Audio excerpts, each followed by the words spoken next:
Multiple sources tell CBS News National Security Advisor Mike Waltz and his deputy will leave their positions as soon as today, but Waltz isn't leaving the administration altogether. President Trump took to his Truth Social app to announce he, quote, will be nominating Mike Waltz to be the next United States ambassador to the United Nations. Waltz started the Signal group chat last month that included operational plans for a U.S. strike in Yemen. In that chat were the president's top advisors, Vice President J.D. Vance, Defense Secretary Pete Hegseth, and Secretary of State Marco Rubio, and the editor-in-chief of The Atlantic. Waltz admitted to mistakenly adding Jeffrey Goldberg to the group chat. Goldberg went on to publish an account of the exchange, causing a back and forth between The Atlantic and the administration regarding the information disclosed, and it prompted backlash against the White House over the methods it uses to conduct sensitive conversations. It's unclear if that is the reason behind Waltz's departure, but CBS News senior White House and political correspondent Ed O'Keefe is here to tell us what he knows. Ed? Lindsay, just a few moments ago, the president announcing, making it official, what Jennifer Jacobs of CBS News had reported earlier today, that Mike Waltz is out as National Security Advisor and will be nominated to serve as U.S. Ambassador to the United Nations. That requires Senate confirmation, but the White House seems to think he'll be able to get through, given that Republicans control the Senate. He says Waltz has worked hard to put our nation's interests first, and I know he'll do the same in his new role. In the interim, Secretary of State Marco Rubio is going to serve as National Security Advisor. Waltz, as you mentioned, was the one that somehow inadvertently put Jeffrey Goldberg in that Signal group chat, exposing the fact that top national security and intelligence officials were using a commercially available app to discuss sensitive military operations before they occurred, setting off a round of criticism and scrutiny of Waltz. In addition to that, in recent weeks, there have been conservative or MAGA activists clamoring to have Waltz and his team removed from the National Security Agency, claiming that they are insufficiently pro-Trump, represent the neoconservative wing of the Republican Party that used to reign when George W. Bush was president and Dick Cheney was vice president and the war in Iraq was raging. Waltz has also been known to clash with some in the administration, both here in the West Wing and across the government, as his job has been to coordinate national security, intelligence, and foreign policy and deliver it to the president on a regular basis. And while the news had broken earlier today, and Waltz even made an appearance here on the North Lawn on another network, the word came that he was being ousted. And as is tradition, or as usually happens, the president makes it official on his social media platform by announcing the ouster and announcing who the successor is. And in this case, it's the Secretary of State. Secretary of State's got a lot of plates in the air. How will he juggle all this? So he's Secretary of State. He's dissolving and merging USAID into the State Department. He's also the acting archivist of the United States because he had ousted the sitting archivist and has put Rubio in charge titularly. There's someone else running it day to day. And now he's going to serve as National Security Advisor. There is precedence for this. Henry Kissinger did it from 1973 to 1975 for Richard Nixon and Gerald Ford. That would be the model, amassing an incredible amount of power and influence over foreign policy and national security matters. In that era, it was the end of the Vietnam War. In this era, it's dealing now with the situation between Russia and Ukraine, the ongoing conflict in the Middle East, talks with Iran that continue, concerns about, most recently just this week, India and Pakistan feuding over the situation in Kashmir. I mean, everything crosses the desk of the National Security Advisor, and it puts you in proximity to the president, to the vice president, to the chief of staff, and gives you far more face time and access to a president, which is ultimately what people in an administration are seeking. So Rubio now very quickly becoming an incredibly influential and powerful figure in this administration. And we should point out, just yesterday, gave a pretty vociferous defense of the president in that epic 2-hour, 8-minute cabinet meeting, sitting there and defending the administration's 102-day record, domestically and internationally, suggesting the president's doing a lot to fulfill his campaign promises and reshape the world. So we'll see in the coming days how that adjustment goes for Rubio, and we'll see ultimately whether Waltz can pass the Senate confirmation process and become UN ambassador probably by the fall, at least, when the UN General Assembly meets. And the other thing with this job, while it sounds like a promotion or at least gives him a landing spot, this administration has signaled from the start that they didn't necessarily consider the United Nations a serious organization or a job that they had to worry that much about. So it's a landing spot for Waltz, but it is in essence being put out to pasture because this, at least so far, is not seen as a priority for this president who's at the UN, given that he's trying to make so many changes in foreign policy unilaterally and really shake up the global order. Marco Rubio, unbelievable. Unbelievable, Marco. When I have a problem, I call up Marco. He gets this solved. Secretary of State Marco Rubio gained a fourth job today. He's now interim national security advisor as well as acting national archivist and USAID administrator. He replaces former Green Beret and Congressman Mike Waltz, who just yesterday praised President Trump. It's an honor to serve you in this administration. Trump nominated Waltz to be the next ambassador to the UN, a role that requires Senate confirmation. Sources tell CBS that Waltz's influence had been declining since March after it was revealed that he'd organized a group chat on the Signal messaging app and mistakenly included a reporter in the discussion about U.S. strikes against the Houthis. A staffer wasn't responsible, and look, I take full responsibility. While President Trump publicly downplayed concern, Waltz never regained his full confidence. It had nothing to do with anyone else. It was Mike, I guess. In the Oval Office in April, far-right activist Laura Loomer injected further doubt about Waltz and convinced the president to fire 6 of his key aides that she deemed insufficiently loyal. Loomer recently set her sight on Waltz and his top aide. My focus was more on his deputy, Alex Wong, and the other individuals who Michael Waltz himself personally proclaimed to the president that he personally vetted. Today, she claimed victory and blasted Wong on the basis of his ethnicity, plus the fact that his wife prosecuted January 6th cases at the Justice Department. It is unclear where he will land. Margaret, there's got these changes at the national security staff, and also 4 top people at the Pentagon are gone. What does this mean, that collective chaos for the national security team? Well, John, that means that there is a shortage of experienced professionals at a time when there is no shortage of global crises demanding attention. And you look at the Pentagon, where you just said it. I mean, the defense secretary doesn't have a chief of staff or deputy chief of staff. Over at the State Department, Marco Rubio doesn't have a lot of the key ambassadors and advisors confirmed yet by Congress. And at the National Security Council, it is tough for them to staff experts who can pass these political loyalty tests.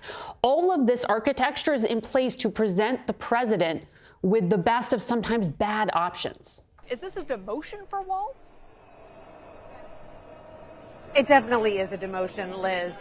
The president has made it clear that he doesn't think that much of the United Nations. That's part of the reason that this post to be ambassador to the UN that he's now naming Waltz to was open in the first place, because he had originally nominated Elise Stefanik, Congresswoman from New York.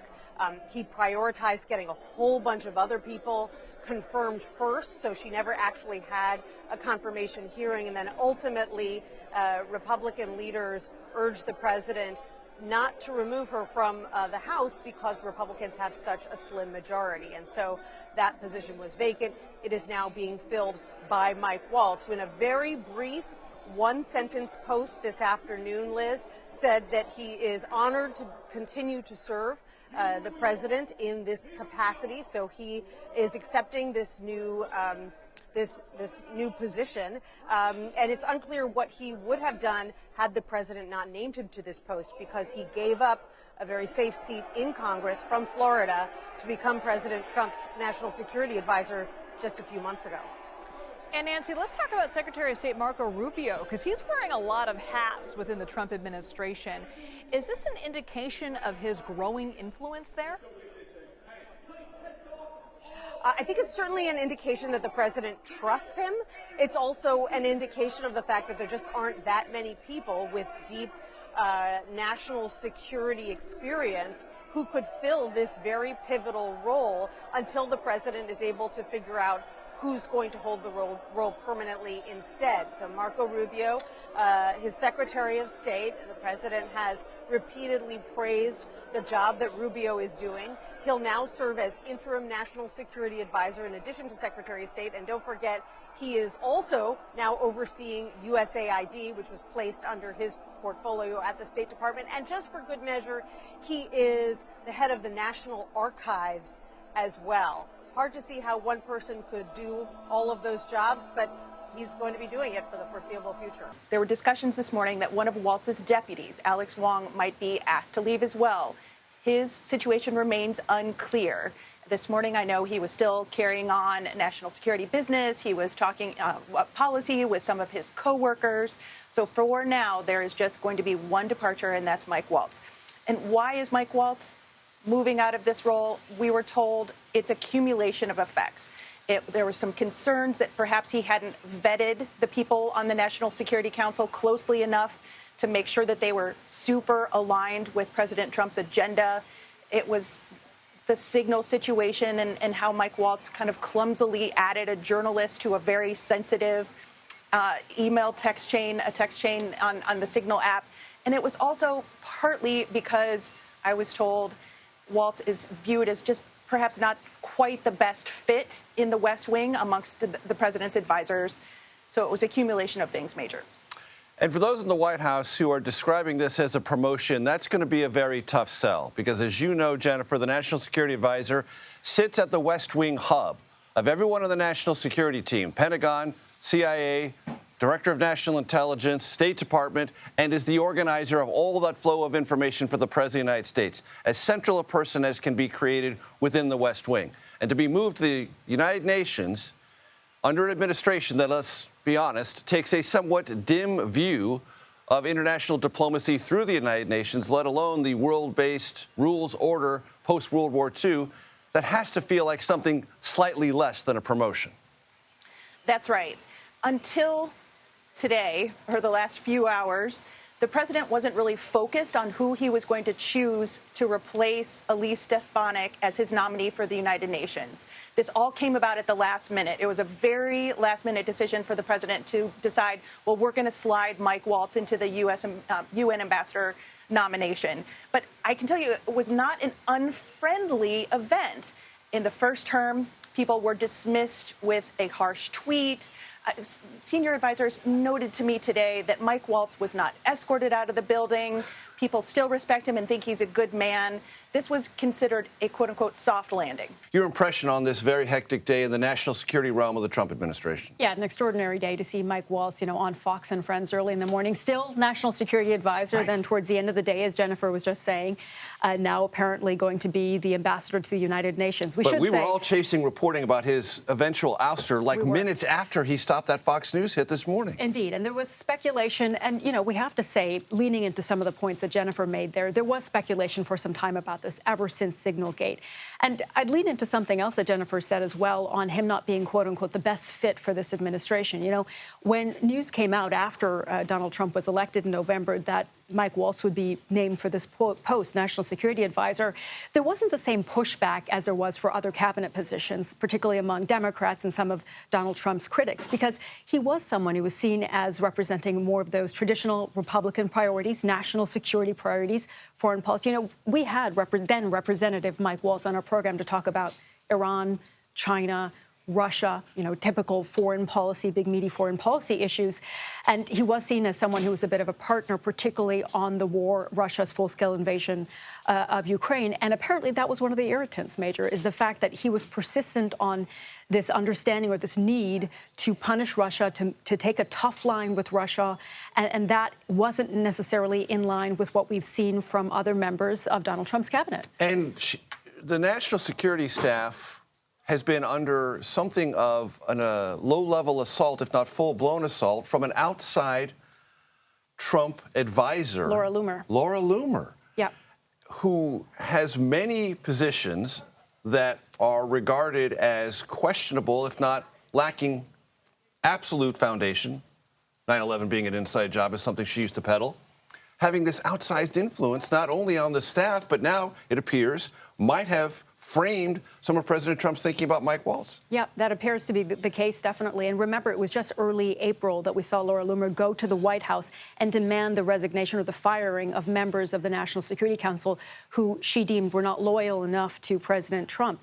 Now, we understand from some of the reporting that came out at that time that Laura Loomer came into the White House and Mike Waltz did try to defend some of those members of the National Security Council.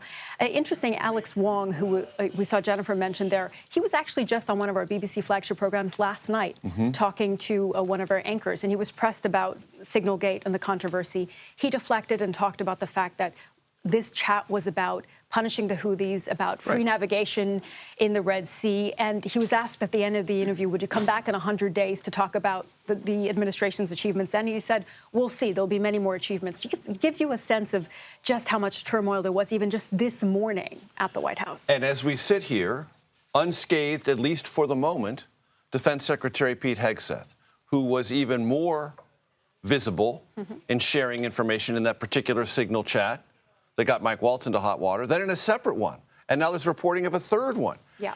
And he, right now, appears to be safe. And that second one, we should say, with his family members, his wife and his brother, and it is understood Personal attorney. Exactly. And it's understood that much of that information was similar to that first Signal chat. Highly sensitive, if not classified. Highly sensitive, the kind of thing that if you are a rank-and-file member of the military or the intel community and you do the same thing, you're in immediate hot water. And that is why you are seeing some Democrats say here, look, it should not have been Mike Waltz. It should have been Pete Hegseth. But at the same time, we're hearing, and as Jennifer was indicating, they're reporting that at this point, it looks like Pete Hegseth, is safe in his position as defense secretary, even as just earlier this week we saw the news that a drone attack by the Houthis caused the U.S. to lose a $60 million jet off the back of a plane. So certainly he has faced some challenges in that role. But as of now, as we understand, Donald Trump is standing behind Pete Hegseth. Well, you know, they've been waiting for the axe to fall for weeks, ever since Signal Gate or the Signal conversation broke out. And as you had mentioned there are a lot of people, especially on the Hill, who said, look, you picked the wrong guy. The true culprit here is not Waltz, who set up the channel and inadvertently invited a journalist to be part of that conversation, but Hegseth himself, who shared, as you put it, I think correctly so, sensitive, if not outright classified information. But this may have granted Hegseth some breathing room, because the argument being that you don't want to have a sort of 1-2. You know, the Trump administration is losing somebody who's been critical to multiple foreign policy challenges that the United States is facing at the moment. Some of those military challenges, Ukraine, Iran, the conflict in Gaza, China over the horizon. So might not be the best time to lose two important figures as they're dealing with not just foreign policy issues, but military issues. He's a very good man, and he will continue to do a good job. Do you think that Mike Waltz made a mistake, and does he need to apologize? No, I don't think he should apologize. I think he's doing his best. It's equipment and technology that's not perfect, and probably he won't be using it again, at least not in the very near future. Back in March, President Trump was, as you just heard, defending National Security Advisor Mike Waltz in the wake of that technology, otherwise known as Signal group chat leak. Notably, Waltz sat just a few seats from the president in that cabinet room, was in the cabinet room earlier this week, but now he's out and apparently going to be nominated as the next UN ambassador. I want to bring in our panel, CBS News political contributor, Democratic strategist Joel Payne, and Republican strategist Ashley Davis. So, Ashley, start first. Mike Waltz in, now moved out, and look, I know the White House is trying to say, hey, it's a promotion to go to the United Nations. It is not a promotion to lose position in the West Wing as National Security Advisor to go to New York to the United Nations. Well, and remember just 2 weeks ago, or whenever Elise was asked to step down, that he said this wasn't really a real position anyway. Elise Stefanik, yeah, yes. Elise Stefanik. His original nominee, who's now Exactly. staying in the House of Representatives because Mike Johnson, Speaker of the House, needs every Republican House vote he can get for coming votes on the tax bill and the like. Absolutely. Here's my number one thing about this story today. This is not about Signal. I think Signal is one piece in the puzzle of why Mike Waltz What is it really about?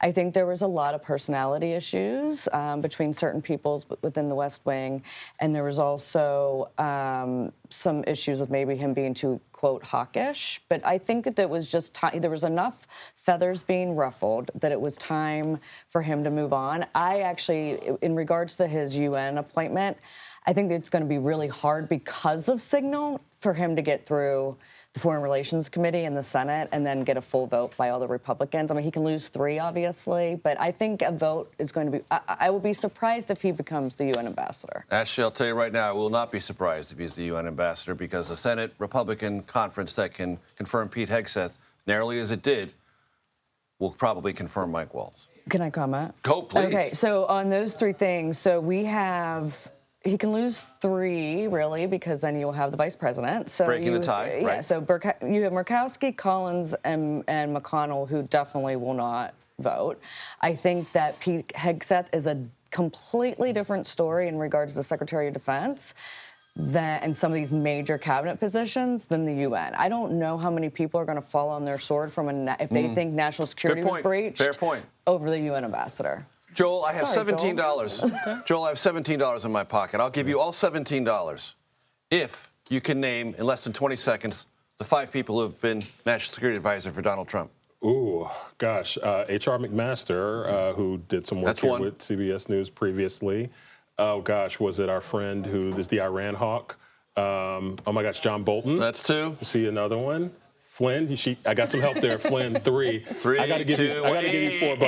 I got to give you $4 back. In order, ladies and gentlemen, Mike Flynn, H.R. McMaster, John Bolton, Robert O'Brien, Mike Waltz, and now the 6th would be interim Marco Rubio. Joel, give me your take. Give me your take. Run with it. My take is I think Ashley makes I don't even have $17 in my pocket. I think it's a fantastic point that, like, Signal is maybe just the permission structure that's created for the break here. I think Mike Waltz signaled way too normie. The signaling he was doing was way too normie. Also, of course, the punishable by death offense of knowing Jeffrey Goldberg. I think those two things set in motion a chain of events that many people in that West Wing didn't want Mike Waltz in the first place. I think Marco Rubio is normie enough for that entire national security operation. Mike Waltz, one normie too many.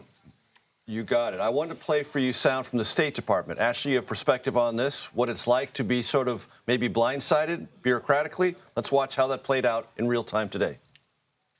The president has just written on Truth Social that Mike Waltz is going to become the new U.S. ambassador to the United Nations. Well, there you no go. longer the National Security Fabulous. Advisor. And in addition to that, he says that in the interim, Secretary of State Marco Rubio will serve as National Security Advisor while continuing his strong leadership at the State Department. Do you know how long he's going to be serving in both roles? It is clear that I just heard this from you. And there you have it. Ashley. I mean, this isn't atypical of the administration, obviously, and I don't know why. Listen, they were putting stuff out fast and furious because people were concerned about who was going to be the National Security Advisor. I understand that. And they don't feel like they need to brief everyone that's involved. But obviously, it's very uncomfortable for her. I wouldn't want to be in her position. No, I think this is interesting, though. Marco Rubio, which I don't know how many people called this, seems to be in high favor. Oh, yeah. In that West Wing with Susie Wiles, that Florida connection. No doubt. It seems like she's 4 jobs. He has earned President Trump's trust in whatever way he needed to. So I think that's actually notable. Can I have my $17 question? No, you can't. I got to move on. So I think he is the first of a number who will go if we're fortunate, because this national security establishment is an abject failure. I'm frankly tired of hearing about Signal. If Mike's leaving, that's the president's decision, and we support that. I think they're holding the wrong guy accountable. Waltz's nomination to be ambassador to the UN requires Senate confirmation, and Democratic Senator Mark Warner said that his confirmation hearing would be, quote, pretty brutal. I take that to mean we can assume members will take him to task over Signalgate, but would that be a bipartisan endeavor? Well, we'll see. I mean, what's inopportune for us is around the time that it was announced that Waltz would be Trump's pick to lead the UN or be a UN ambassador for the United States. Most senators had already left the Hill, so we weren't really able to take the temperature of Republicans to see if they would be a part of that effort. There were a few stragglers here. We talked to Senator John Cornyn, and he said he would support Waltz's nomination, and obviously he figured Democrats won't be too much help in their efforts to get him across the finish line again. But he was asked specifically about whether or not this signal check would be a part of his considerations. He said that he supports the relevant committee whose 2 chairs have already submitted a request for the Inspector General of the Department of Defense to investigate that group chat. But as far as whether or not that would sway his opinion, it doesn't appear to be that way. Who we're watching, though, are the usual suspects, right? That's Senators Lisa Murkowski of Alaska, Susan Collins of Maine, and Mitch McConnell of Kentucky. They were the ones who previously defected from the party on the more controversial picks. They voted for him previously, but in light of the Signalgate controversy, it's to be seen whether or not they would vote against him this time around.